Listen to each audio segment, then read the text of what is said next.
네, 반갑습니다. DSA 김대현입니다. DSA 소티 한동안 계속 못 올렸습니다. 너무 바빠가지고. 사실은 바쁜 건 아니고 좀 쉬었어요. 너무 근데 오픈이 한 3개월 늦어지면서 일정이 너무 빡빡해가지고 정신없이 달렸거든요. 거기다 막 촬영도 예상치 못하게 원래 촬영 장소가 이렇게 좀 뭔가 문제가 있으면서 제 사무실, 연구실 안에서 뭐 급조해서 찍고 올리고 뭐 오프라인 진행하고 강의 너무 정신없었어요. 그 다음에 또 BK 셀프 디펜스 클럽 있잖아요. 그거 만들고 이제 칼리 아르니스 지도자 과정 이수하고 뭐 회원님들 가르치고 지도하고 이러면서 조금 안정화가 들어가지고 그래서 집에 조금 뭐 겸사겸사해서 좀 쉬면서 자, DSA 소티 요겁니다. 책은 홍보해 드린다 그죠? 이 책 메가스터디 오런 공기업 기출 상식 이게 제일 괜찮더라고요. 공기업 기출 상식인데 사기업체도 아마 다 이거면 다 될 겁니다. 그래서 그 NCS 기반 채용 프로세스로 이제 다 통일되잖아요. 공기업은 그게 이제 기존에 있던 채용 프로세스 안에서 면접 관련된 부분들을 이제 다 교통 정리를 한 거란 말이죠. 그래서 기업체도 전부 다 이 형태로 갑니다. 이 형태로 가고 기본적인 원리는 특목이나 대입도 동일해요. 근데 이제 거기는 학력 검증 위주. 그러니까 얼마나 그러니까 학습 능력, 잠재 학습 능력 검증 쪽으로 가죠. 그게 이제 특목 대입 로스쿨 이쪽이에요. 그러니까 제가 전에 특목 관련된 이제 입시 컨설팅 학원에 한번 갔는데 규모가 굉장히 큰 거였거든요. 좀 그렇더라고요. 제가 가르쳐 드리려고 하다가 저한테 배우면 되는데 저를 가르치려고 하더라고요. 좀 황당했는데 얼마 안 했습니다. 그때 이제 사회과학 철학 위주로 특강 형식으로 한 3개월 하고 다른데 이제 전속 계약이 되면서 옮겨왔거든요. 근데 잠시 텀이 생겨가지고 어떻게 하나 보려고 갔는데 어쨌든 그랬습니다. 그래서 그렇게 그러니까 잠재 학습 능력 검증 쪽은 특목 대입 로스쿨. 그 외에는 신입직 같으면 직무 적응 능력, 그 다음에 직무 상황 대처 능력이 얼마나 뛰어난가, 와서 얼마나 빠릿빠릿하게 잘 적응하고 일 잘하느냐 그거예요. 경력직은 전혀 다른 개념. 이번에 이제 그 경찰직 쪽에 심리 전문 특채 요원으로 이제 전문가분들이죠. 석박사 기자분들. 그 이제 합격하셨거든요. 서울에 이제 온라인으로 코칭하셨는데 그런 경우는 조금 달라요. 포인트 부분이 다르긴 한데 그 외에 신입직은 동일합니다. 동일하고 어쨌든 자 파트 2의 161쪽을 보시면 규칙 있죠. 뭐 설명 나오죠. 그래서 지방자치단체장이 법령 등의 범위 안에서 그 권한에 속하는 사무에 관해서 제정하는 법규범이에요. 법률이 아니라 법규범이에요. 법규범은 아주 큰 개념이에요. 보통 법률이라는 거는 국회에서 만든 법을 말하는 거죠. 그 다음에 이제 법규범 안에는 법률 말고도 명령이 있고 조례가 있고 규칙이 있어요. 그러니까 순서가 어떻게 되냐면 최상위는 헌법이에요. 헌법이 최상위 법 규범성을 가지고 있기 때문에 헌법은 아주 추상적인 큰 틀에서 국가 창설 기능도 있어요. 그래서 우리 국가의 전체 큰 틀, 경제, 안보, 뭐 복지, 뭐 하여튼 전부 다 전 영역을 전부 다 규정하고 있어요. 그러면 그게 이제 구름이라면 그게 구체화돼서 비로 내릴 때 민사법이 있고 형사법이 있어요.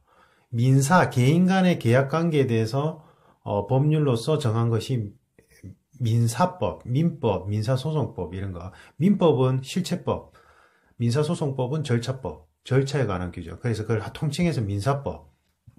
그 다음에 이제 형사법. 이건 뭐냐면 국가가 주체가 돼서 무언가 죄를 저지른 사람한테 이렇게 벌을 가하는 거죠. 그럼 우리가 위임한 권한 범위 내에서. 그래서 민사법, 형사법이 있고 이게 이제 어디서 만들어져요? 국회에서 국회의원들이 법을 만들어요.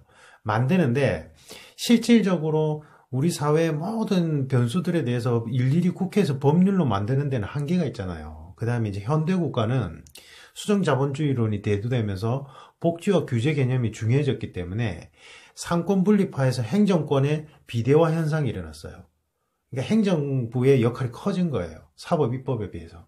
그래서 행정, 입법 개념이 활발하게 많이 이루어져요. 그게 뭐냐면 명령이에요. 대통령령, 대통령이 발하는 명령. 그래서 법률 밑에, 그러니까 그 명령은 법률 범위 안에서 이루어져야 돼요.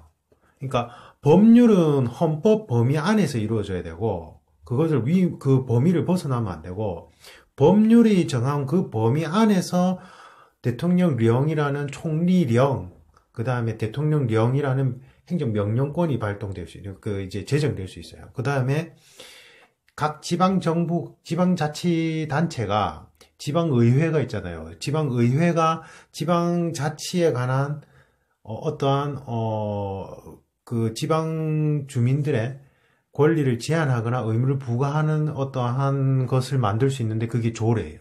그 조례는 법률이나 국회에서 만든 법률이나 아니면 중앙정부에서 만든 명령의 범위 안에서 제정돼야 돼요. 조례도. 그 다음에 그 조례가 있고, 그 다음에 이제 부산시장이, 예를 들면 부산시장, 서울시장이, 그러니까 지방자치단체장이, 의회가 아니라 단체장이 본인의 사무에 관해서 명령을 내릴 수 있단 말이에요. 명령에.